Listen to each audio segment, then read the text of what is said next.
Gotten 2 great days of school in, parents. Thank you for being the parents that you are and supporting us, and we look forward to having a super school year.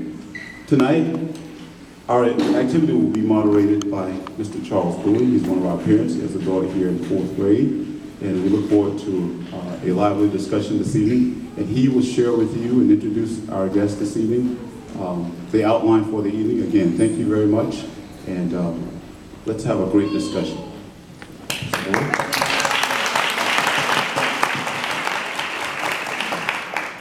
Good evening. Thank you so much. Like you, I am also a concerned parent. I'm here on behalf of my child. I'm also here because I'm also a taxpayer as well. What we also have, we have our distinguished board members, Dr. Bob Todd, Ms. Marion Key, who have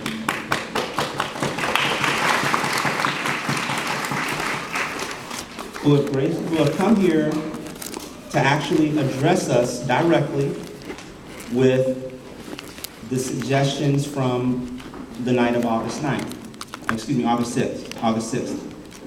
I want to take care of just a couple of minutes to just do a little bit of house cleaning. What we're going to do is we're going to open this town hall session up, because that's literally what it is, a town hall session, and allow our speakers here to give you a little bit of background as to what prompted the option that was placed on the table. And for the number of you that have received emails, we have asked that we receive the questions so that we can begin to organize the order that these questions will be asked. We've received some, so I'm hopeful that this evening, as the conversation rolls through the evening, you'll come and we'll identify you and you'll be able to ask a question of the board members.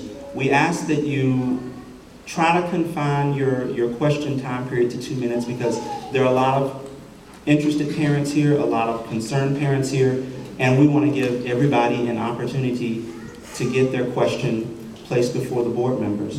But what we're also asking is that if your question's been asked, your question's been asked. If there are questions that we cannot provide an answer, that we cannot get an answer to this evening, we will parking lot those.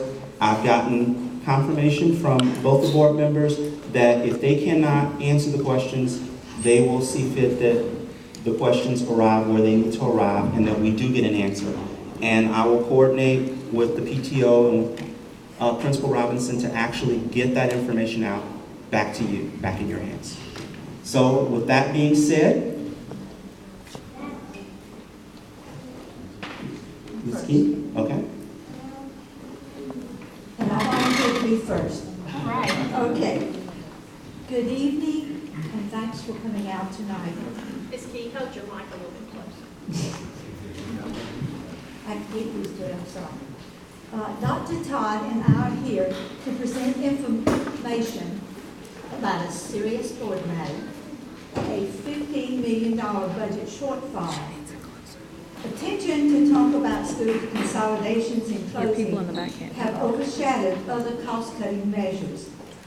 The money from school closings is the biggest pot of money left to be cut, but we cannot close enough schools.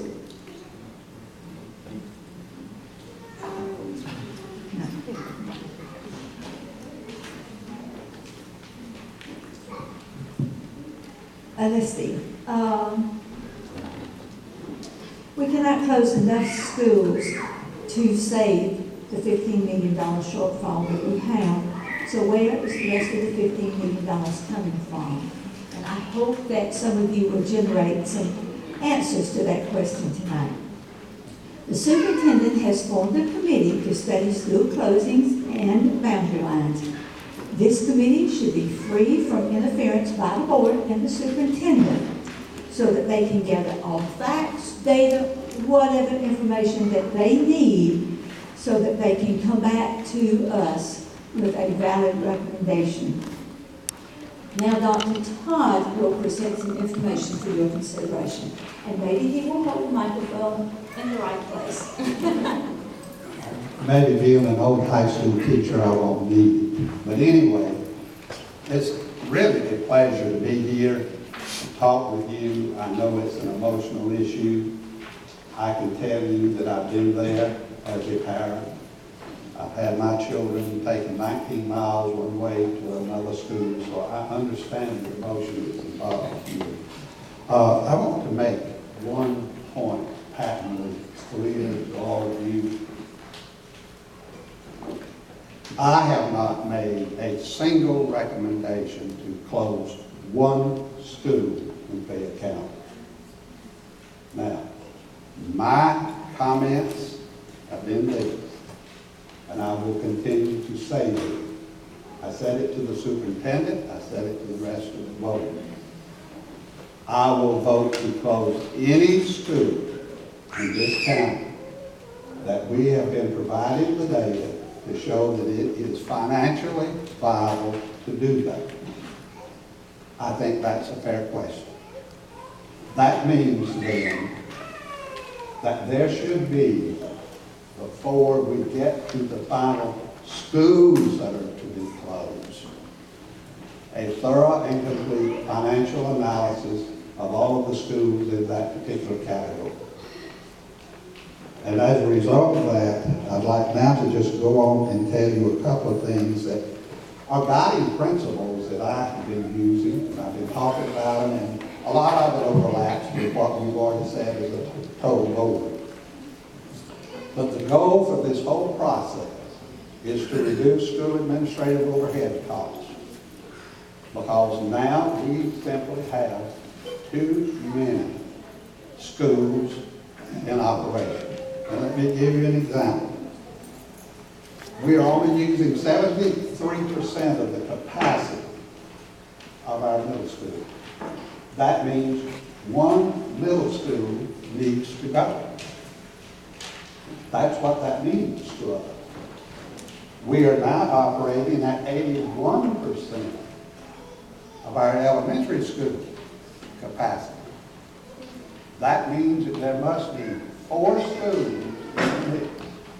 That can be through closings, consolidations, or not opening schools. That we know that we're going to have to do. Now, the things that need to be considered in all of this, along with that financial analysis, is the capacity of the building. This is a footprint school. When I say footprint, it's one of the largest schools in the county in terms of space.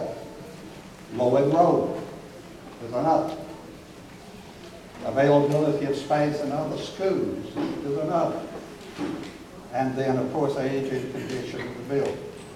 Now, there are some factors that are going to be considered. And by the way, we've got a little handout, and I'm not going to give it to you until I finish, because I don't want you shuffling through it, okay? But once you get it, you find a question, go ahead. Here's some factors that the committee, I hope, will be considering as they work through this process. 2 of our newest elementary schools, and this is one of them, have space for 650 plus students, but neither has a nearby neighborhood. Some schools have low capacity, that means they won't have more than 400 students in them, can't have, and then they have fewer than 400 students in them. Those need to be considered. Some schools, like this one, have low enrollment, but there's additional space. Now, there is a bone, let me back up. One of the major issues to me in this whole process is whether or not, and this has nothing to do with this group, whether or not we will consolidate Hood and Fayette Intermediate into one elementary school, because there are 750 kids there. With one administration, you could save between $600,000 and $800,000 in unmoved jobs. That's an issue that we need to deal with. Downsizing the schools and maintaining our neighborhood concept is going to be a problem. The committee needs to consider that.